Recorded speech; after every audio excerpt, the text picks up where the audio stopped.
What's up everyone? This is the first video in a long series of videos I'm planning to make. This tank I'm going to use for Xenopus, laevis or the African clawed frog. I've ordered two of them, a male and a female, and I'm planning to do some more advanced biotechnology videos on those. And for that I will decorate this tank in this video and prepare the arrival of the two frogs. As you may know already, I'm majoring in bioengineering, cell and gene biotechnology, and I'm going to try to use my knowledge to make a frog fluorescent. That's why I need a male and a female, because I need fertile eggs to be able to, well, genetically modify those eggs and make a baby embryo, which will be fluorescent, hopefully. Subscribe for that. And in another, more later video, I'm going to try to clone a frog. So I'm actually very excited for the projects I've planned for this year. These are not the only ones, but these will be the more advanced ones, I guess. So if you don't want to miss that, please subscribe, it really helps. But for now, let's set up this tank for the arrival of our two little fellas. I first cleaned this old aquarium I used in the past for my tortoise when it was still a baby. As a substrate, gravel is just fine. Just make sure the frogs don't accidentally swallow it. Apparently I needed a whole bag of gravel for this aquarium. Of course you have to provide some hiding spots for them, so I added a rock cave and 2 pieces of driftwood. You might recognize these stones from the salamander enclosure, so let's decorate it a little more. The gravel is also on the small side for the frogs. They might ingest them, but I'll make sure that does not happen. Let's add some water. For 2 African clawed frogs you need at least a 40-liter tank, but with shallow water not higher than 30 centimeters, because the frogs need to be able to easily get to the surface to breathe. In total I filled the tank with about 60 liters of water, meaning the tank is more than big enough. I only have to add this aquasafe to neutralize the chlorine and all of the other nasty stuff in tap water. It says about 100 milliliters for 200 liters, so I need 25 milliliters. Yeah, approximately. This isn't an exact science. I think this will be perfect, because this is about 50 liters, I think, 50 to 60.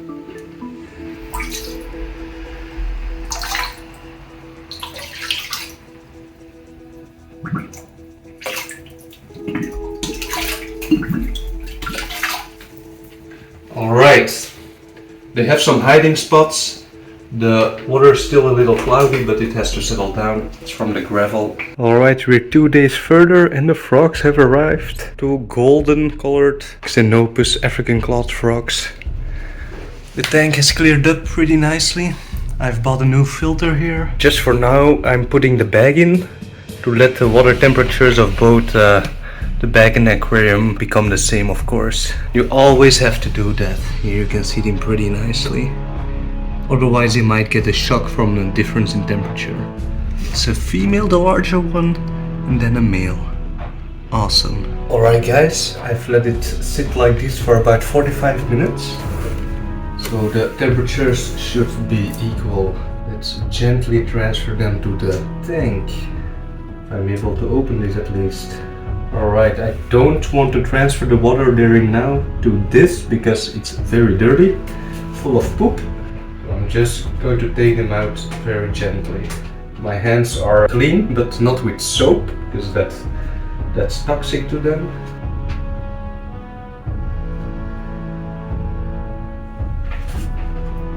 And there it goes. Alright, now the female. Try to get a finger between the legs in the back. From the back, I mean.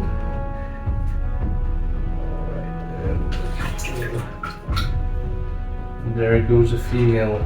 I hope they're not too stressed out. Okay, and they actually look fine. There's the male and there's the female.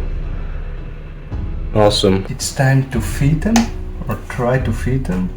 I've got some crickets. It's not standard food, but crickets will do. However, I have to make sure they don't have their heads, because they might damage the frog from the inside. They're smaller than I thought the frogs, so I'm going to pick out the smaller crickets. I'm also dissecting the back legs, So I'm not sure if that's easy to swallow for the frogs. And I'm going to feed the leftovers to my ant colony. At all.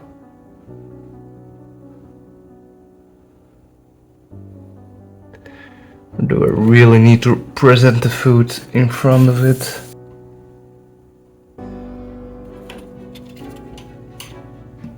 Okay, the frog freaked out. I hope it's okay. And there goes the cricket. I'm in my plant room, in my little jungle here. And here I have my snail colony from the previous Ecospheres edition and stuff. It's already like a year old and I don't do anything for it. I just refill it with water when it's almost empty. Of course there are a lot of dead snails, but I'm gonna take the snails that are alive, like this little one here, or all of these ones, and I'm gonna put them in the frog enclosure. They eat algae, so they clean the tank, and it's also a source of food for the frogs. I got 12 snails, all progeny of Sheldon, by the way. If you know him, you know him. And let's release them.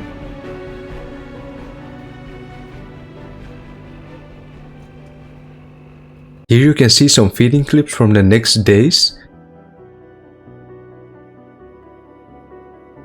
They've really gotten comfortable with eating from the tweezers.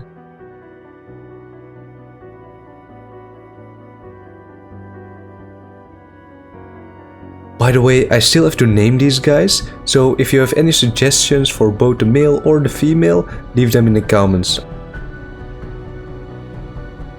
They know it's feeding time because the lights are on. And I've just given both of them one cricket. Let's give them another one. I give them about 2 crickets every other day or every 3 days.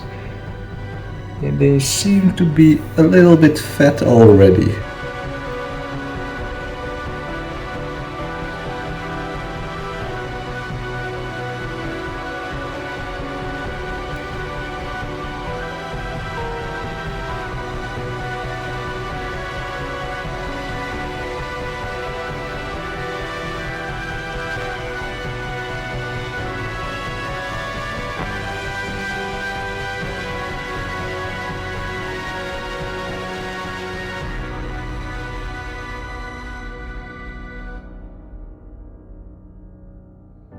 Thanks for watching and I see you next time.